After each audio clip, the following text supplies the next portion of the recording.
More, oceán. Takmer nekonečné priestory svetových vôd znamenali vždy v minulosti a vlastne aj dnes akúsi výzvu pre tú dobrodružnejšiu časť ľudstva.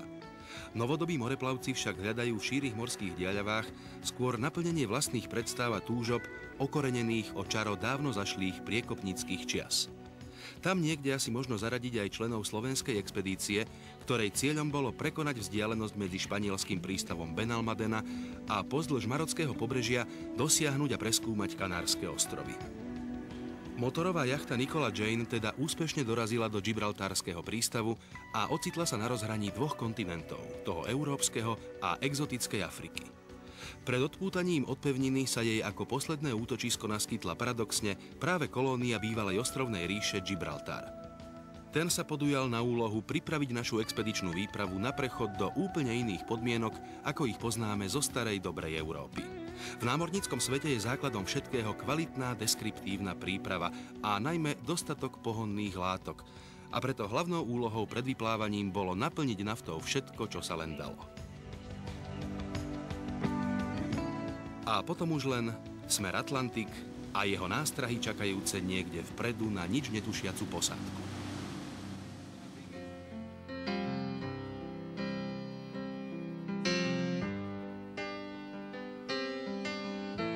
Apropo posádka. Je hádam najvyšší čas predstaviť osadenstvo, ktorému sa jachta Nikola Jane stala na dlhší čas domovom. Ako prvého treba spomenúť tvorcu a hlavného realizátora celej idei, kapitána a majiteľa v jednej osobe, spiritus movens celej expedície Ernesta Deáka.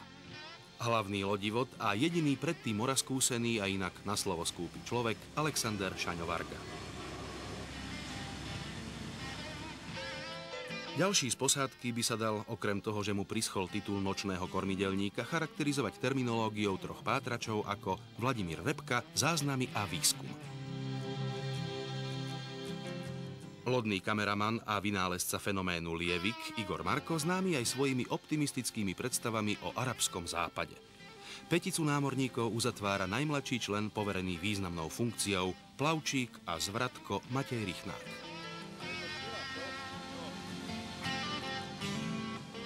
Po pomerne pokojnom vyplávaní zo zálivu Algeciras loď nabrala kurz šikmo k náprotivnému marockému pobrežiu. Až na menšie problémy s prehriatým motorom a pomaly ustupujúci nános strojeného anglikánstva by sa dal prechod cez Gibraltarský prieliv nazvať výletným. Zjavne k tomu prispela aj skutočnosť, že sa vody Stredozemného mora začali meniť na tie pravé atlantické. Vstup do Atlantického oceána oslávila posádka podľa starých námorníckych zvykov a nadšenými výkrikmi, veď takáto udalosť sa veru nestáva každý deň. Prvým signálom marockej blízkosti sa okrem z mora sa vynárajúceho pobrežia na chvíľu stala malá rybárska lodička, ktorú onedlho vystriedali ďalšie plavidlá rôznych typov a veľkostí.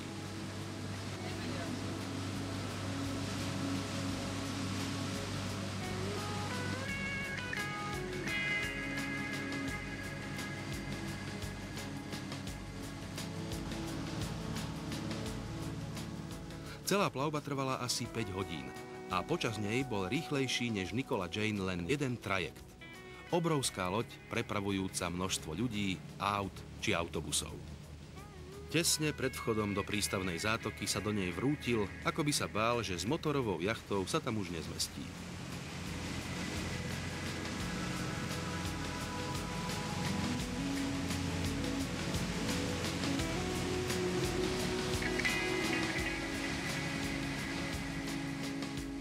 Vchod do tanžerského prístavu bol lemovaný starými loďami a nízkym mólom, popri ktorom sa dalo ľahko vklznúť dnu. Večerné slnko sa síce vľudne usmievalo nad charakteristickou siluetou Mediny korunovanou na malom vršku minaretom, známym z pohľadníc, avšak samotné pristátie bolo oveľa menej poetické. Úbohý a zanedbaný rybársky prístav v pozadí ohraničený vežami žeriavov pochopiteľne nemohol poskytnúť komfort, za kým sa posádka stretávala na európskej strane. Akou takou náhradou za chýbajúce štandardné prístavné vybavenie bol len uchvacujúci pohľad na scenériu pobrežia, aký nakoniec charakterizuje väčšinu marockých prímorských častí. Samotný Tanžér je pomerne známym rybárskym a obchodným centrom severného Maroka a má za sebou pohnutú históriu. Najmä jeho strategická poloha v minulosti spôsobovala, že sa vlády nad ním v priebehu času striedali, či už to boli Arabi, neskôr Portugalci a nakoniec Angličania, aby opäť padol do rúk Maurom. V roku 1684 sa z Tanžéru stal dokonca pirátsky prístav a nestálosť jeho osudu dokazuje aj dvojnásobný dočasný štatút medzinárodnej zóny, ktorý mu bol pridelený v rokoch 1923 a 1956. Inak samotnému prístavu dominuje vojenská pevnosť a do polkruhu rozostavané domy obklopujúce zátoku ako pomyselný amfiteáter. Náhodný návštevník by však určite nepredpokladal, že v tomto meste žije toľko obyvateľov ako v Bratislave.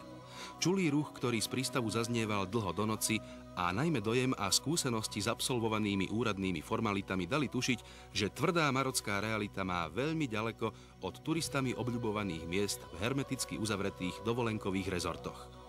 S trochou nadsázky sa dá prirovnať k naturalizmom presiaknutému zolómu bruchu Paríža, a to posádka ešte zďaleka netušila, že to tanžérske brucho je viac menej jedno z tých znesiteľnejších.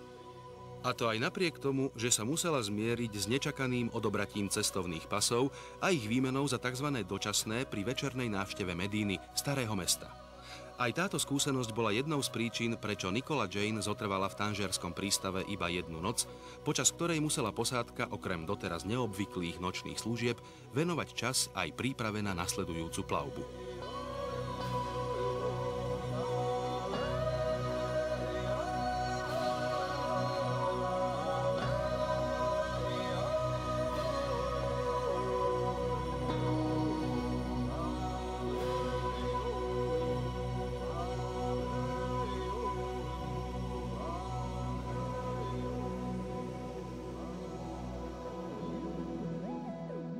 Nočnou šichtou zúbožení námorníci ani nestačili vnímať raňajší únik zo zátoky na otvorené more, hoci veru bolo na čo pozerať.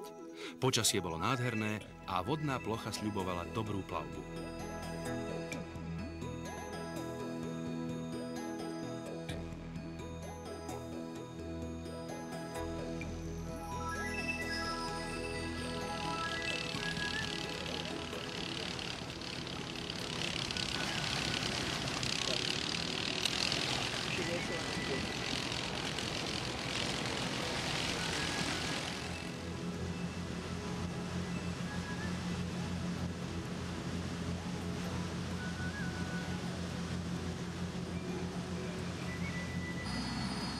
Krátka siesta však čoskoro musela ustúpiť maximálnu pozornosť vyžadujúcej navigácii lode, pred ktorou sa črtala doteraz najdlhšia 300-kilometrová trasa do pravdepodobne najznámejšieho marockého mesta Casablanky.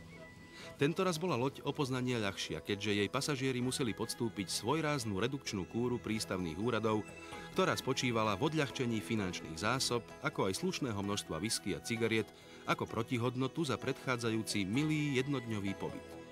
To už všetci začali tušiť, že predchádzajúca skúsenosť z Benalmadeny cez Esteponu a Gibraltar do Tanžéru bola vlastne len akousi vyhliadkovou plavbou. Vlny a vietor zosilneli, ale cesta prebiehala pomerne pokojne. Ba dokonca na polhodinu sa more upokojilo tak, že pred našou vrčiacou a stonajúcou jachtou ležalo ako zrkadlová hladina Labutieho jazera. Túto priam rozprávkovú scenériu narúšali len krátke prozaické zastávky, počas ktorých naši námorníci dolievali vodu do chladiča prehriatého motora a naftu z kanistrov do lodných nádrží.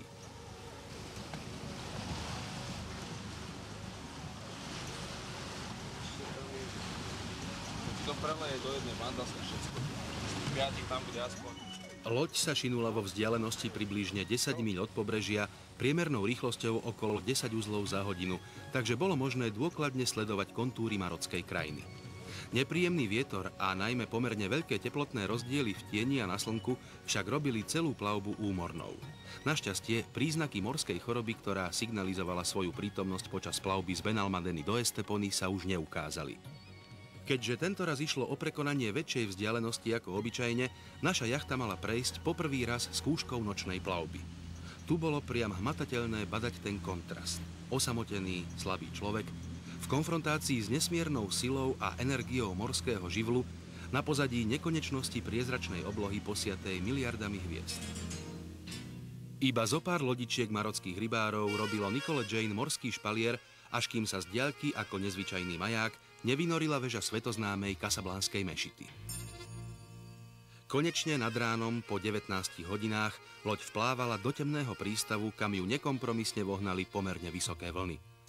Posádku ovládol nepríjemný pocit z ranného navigovania pomedzi zvyšky na poli potopených hrdzavých lodí, ktorých trčiace rahná hrozili na cestu a predpovedali blížiace sa nešťastie. To aj nastalo po priviazaní k prístavnému mólu, kde v polozrúcanom dome žili príbuzní tej istej ruky zákona, ktorá jachte povolila vstup do prístavu. Veru, vznešené myšlienky z doznievajúcej nočnej plavby dali úplne zabudnúť na tvrdú bakšišovú realitu. Prístav bol bohužiaľ ešte úbohejší ako ten predchádzajúci, no ceny neporovnateľne vyššie. Posádka nestačila ešte stráviť únavu z predchádzajúcej noci a hneď vhupla do ďalšieho marockého kolotoča, čo iné ako zháňanie vody, elektriny a nafty. Poplatky na kapitanáte, policajtom, kráľovským žandárom, colníkom a boh vie komu ešte všetkým neochvejne pripomínali tvrdú postupnosť tunajších priorít. Ako sa lakonicky vyjadril kameraman Igor, to bol reálny dôkaz, podľa ktorého patrí Maroko k tzv. Arabskému západu. Vysvetľujte teda po tomto tvrdení hoci komu, aby sa nebodaj šiel pozrieť na ten východ.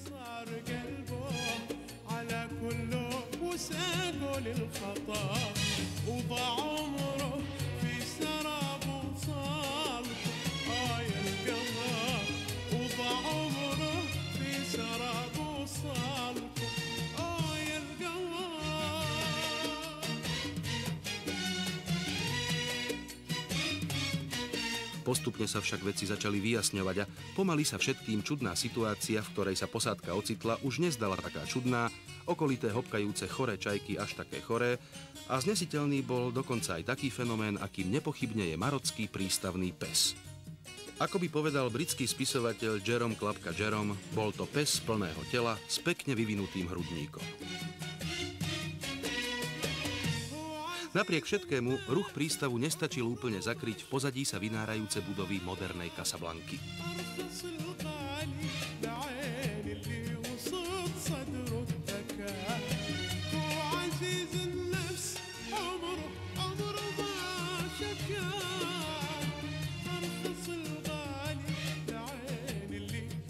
Aj veľké rybárske lode boli jedným z dôkazov toho, že sa nachádzame v hlavnom obchodnom centre Maroka. Tým bola Casablanka v tejto oblasti prakticky od svojho prvého osídlenia v 7. storočí pred našim letopočtom Feničanmi, neskôr Rimanmi, Berbermi a v stredoveku Portugalcami, ktorým mimochodom mesto vďačí za svoj názov.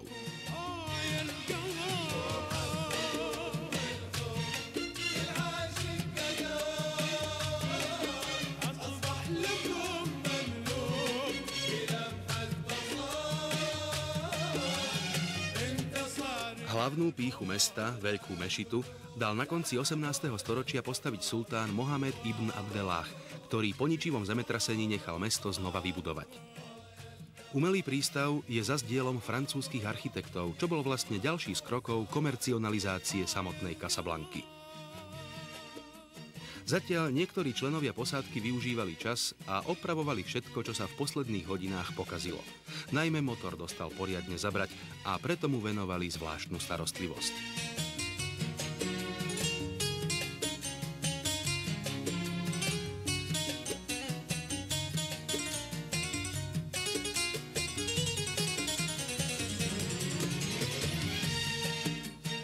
Iní zas skúšali telefonické spojenie domov a zdá sa, že úspešne.